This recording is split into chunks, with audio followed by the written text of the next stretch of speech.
The guys were glad to be off the hook, but their relief turned into grief when Brett made a startling discovery. Oh, crap. Hey, What?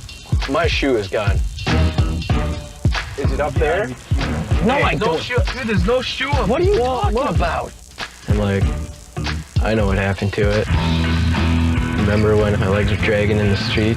I could feel it coming off, but I was in such an adrenaline rush that I didn't even think about it. We gotta go back and get it. We can't go back. Are you kidding me? That guy just chased us with his truck. I decided I can't go home and just tell my parents I lost my shoe. They're gonna know something's up. I was pretty determined I needed that shoe. Coming up, will our lawn jockeys land on their feet or will they get left out in the cold? I was nervous because they both just kind of stopped and looked at us pretty suspiciously. We'll let you know next on High School Stories. Twice, he's not gonna catch us. We didn't think it was a very good idea. It wasn't worth it. But Chad caved in and agreed to help Brett on his search for his missing shoe. And this time they'd sneak over in Chad's car.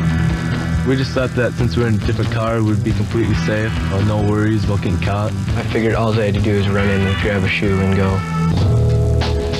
But things started to look like Mission Impossible. We're searching the road, not seeing a shoe anywhere. And that's when we started coming up to this same house.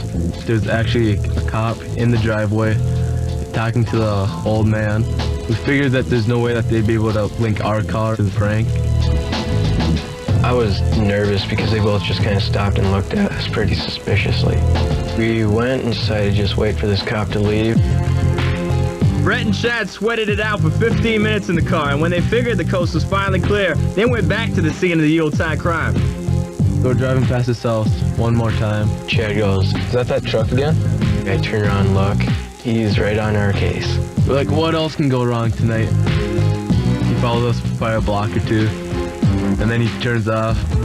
I was kind of scared there for a second. And then we're like, it's time to get out of here. Call it a night. Don't want to get in trouble over a stupid shoe. Having failed to find the footwear, the guys parted ways. The next morning, Brett had to tell his mom that one of his shoes went astray. I think I need a new pair of tennis shoes. Why is that? I was running around and lost my shoe. You gotta be more careful. I was pretty ecstatic right there because she thought the story right away.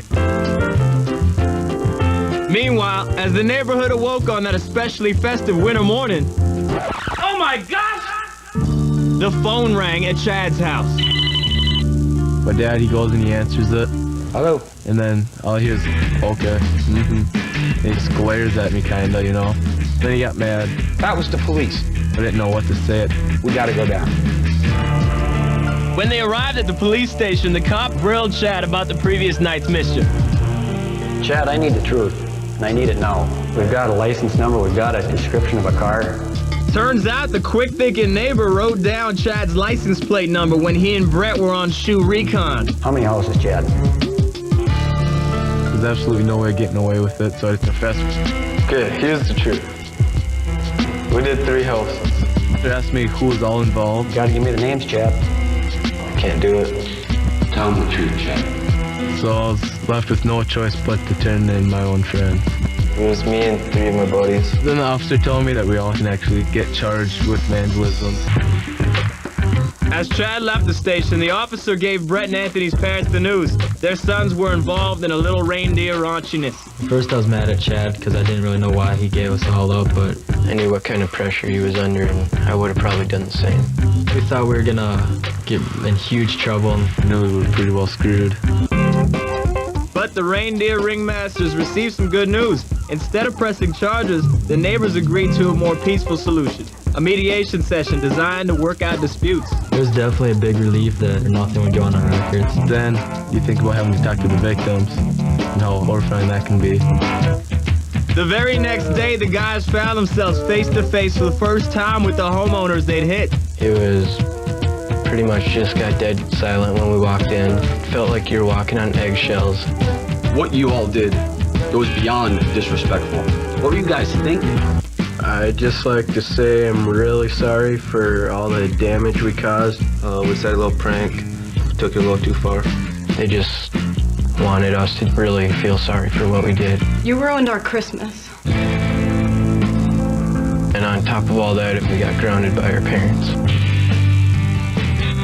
The guys wanted to put their Noel naughtiness behind them, but by the following Monday, it seemed like everyone had heard about their decoration desecration. The Monday after the deer incident, there's kind of this buzz going around school. Someone walks up to me and goes, "You guys are on the front page of the newspaper." You're like, "No." We all had a good laugh about it. But that laughter was short-lived. We were in class, we got called down to the principal's office.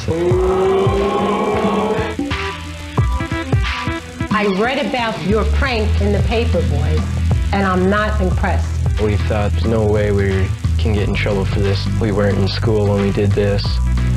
You violated the rules of Fergus Falls High School. Apparently we violated the code of conduct that we signed, the no tolerance for bad behavior. Even though it was off campus, you still got in trouble. You will be suspended for 4 baseball games. There's nothing worse than sitting out of a sporting event. I was just pretty down about that because I really wanted to play some baseball. When it was all said and done, the double punishment for playing a prank was definitely enough to keep these poor fellas from ever playing in any reindeer games again. One night of fun for a whole lot of trouble is all it was. It was a pretty harmless prank if you ask me, but just wasn't really worth it in the end. We paid a pretty big price. I'm pretty positive we'll never do that again. Up next, a sporty high school junior paints her school pink to prove a point. I was really nervous to see how it would turn out. Next.